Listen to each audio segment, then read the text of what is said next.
तो ये है चैप्टर नंबर 1 की एक्सरसाइज 1.2 क्वेश्चन नंबर 1, जिसमें पूछा गया है state whether the following statements are true और फॉल्स, कि इसमें जो स्टेटमेंट्स दिए हैं वो ट्रू है या फॉल्स हैं। तो पहला स्टेटमेंट है every rational number is a real number. क्या पूरा रेशनल नंबर रियल नंबर होता है? तो उसका आंसर है true, because collection of rational and irrational number is real number.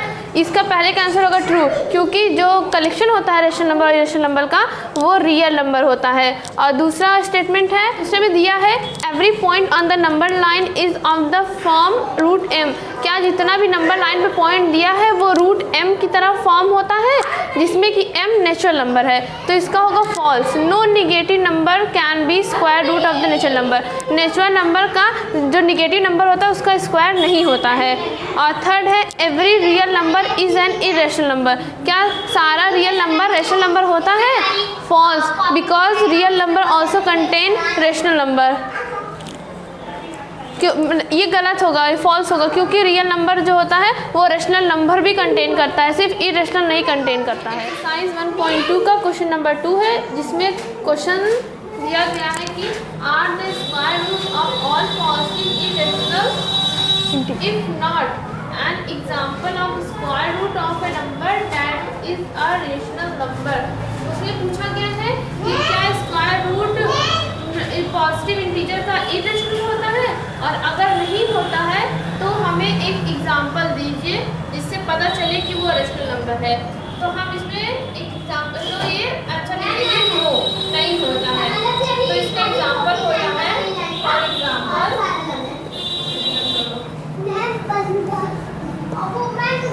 Example root 4 हमने लिखे तो ये एक पॉजिटिव इंटीजर भी, और रूट 4 का स्क्वायर जो है 2 आएगा, और 2 एक रेशनल नंबर है जिसको हम p/2 के फॉर्म में लिख सकते हैं, जैसे कि 2/1। तो यहाँ पे हमारा दूसरा क्वेश्चन कंप्लीट होता है। क्वेश्चन बोलो। क्वेश्चन नंबर 3 एक्सरसाइज 1.2 का show how root 5 can be represent on the number line. तो हम पहले इसका डायग्राम बनाएंगे। तो हमने ये बना लिया है अपना पाइथागोरस हाइपोटेनियस, ये है हमारा, और ये है हमारा परपेंडिकुलर, और ये हमारा बेस है। तो हमें इसे सॉल्व करना है। तो पाइथागोरस का फार्मूला होता है, पाइथागोरस फार्मूला हमारा ये है, एच स्क्वायर हमारा हाइपोटेनियस है, और बी स्क्वायर हमारा बेस है, और परपेंडिकुलर स्क्वायर हमारा ये परपेंडिकुलर है जो कि 1 सेंटीमीटर है। और हम इसे सॉल्व करेंगे। तो पहले हम फार्मूला उतारेंगे इसका, H square equal to B square plus P square. तो हमारा present on the number line,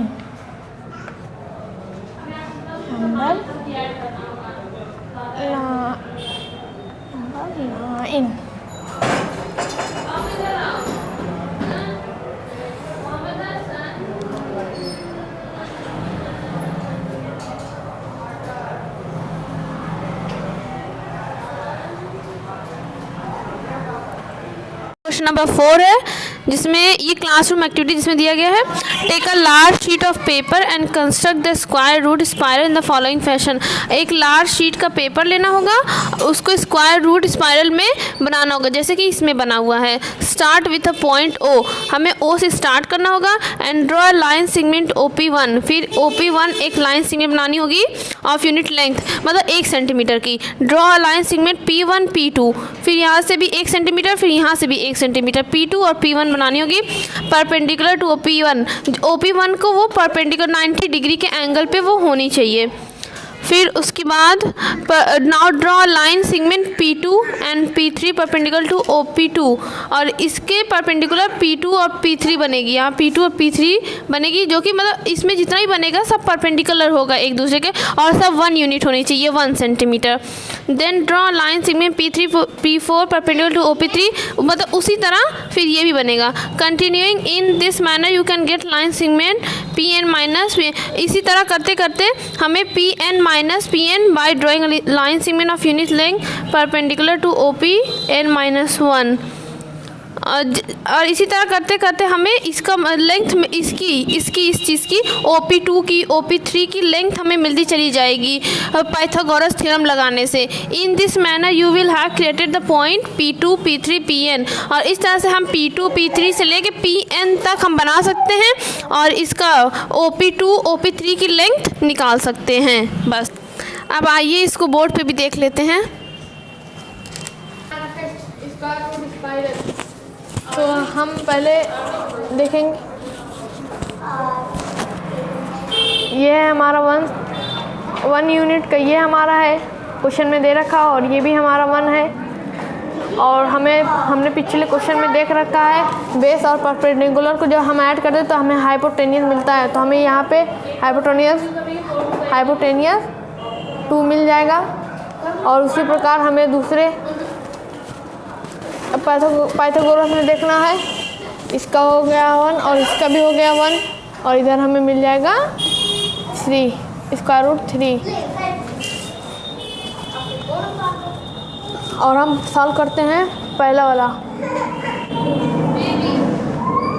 in triangle ABC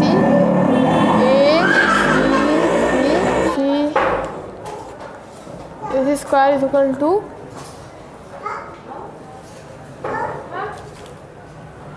AB square plus AC square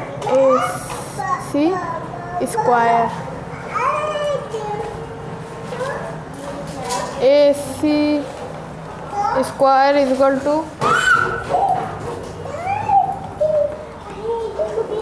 1 square plus 1 square. AC equal to 1 plus 1 बोलते जाओ कि AC square is equal to 2। तो तब AC करेंगे तो under root 2 हो जाएगा। AC करेंगे तो अंडर रूट 2 हो जाएगा। अब हम दूसरे तरफ बढ़ते हैं। In triangle ACD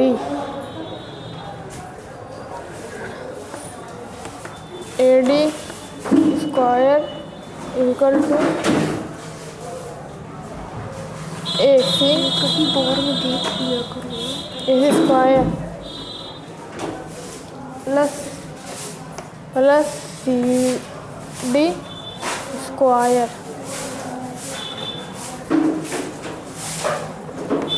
AD square equal to AC हमारा स्क्वायर रूट 2 है,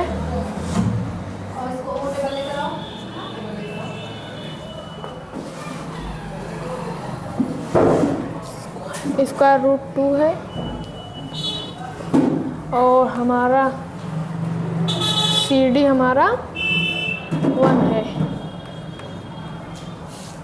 तो हम इसे AD स्क्वायर हम लिखेंगे इक्वल टू 2 जब कट जाएगा तो 2 हम लिखेंगे प्लस 1, और AD स्क्वायर हम हटाएंगे अब और लिखेंगे स्क्वायर रूट 3। अब हम तीसरे की तरफ चलते हैं। In triangle ADE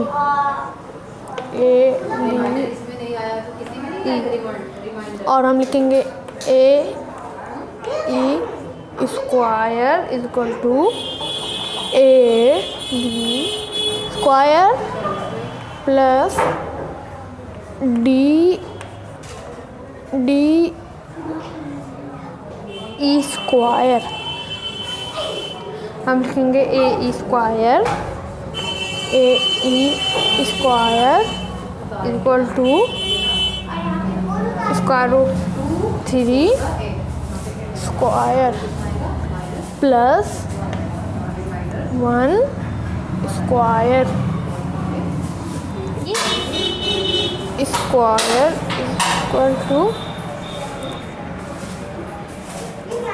to 3 plus 1 AE square equal to 4, और हम हटाएंगे ए ई का स्क्वायर, तो हमें मिलेगा square A is equal to square root 4। और हमें हम ए ई को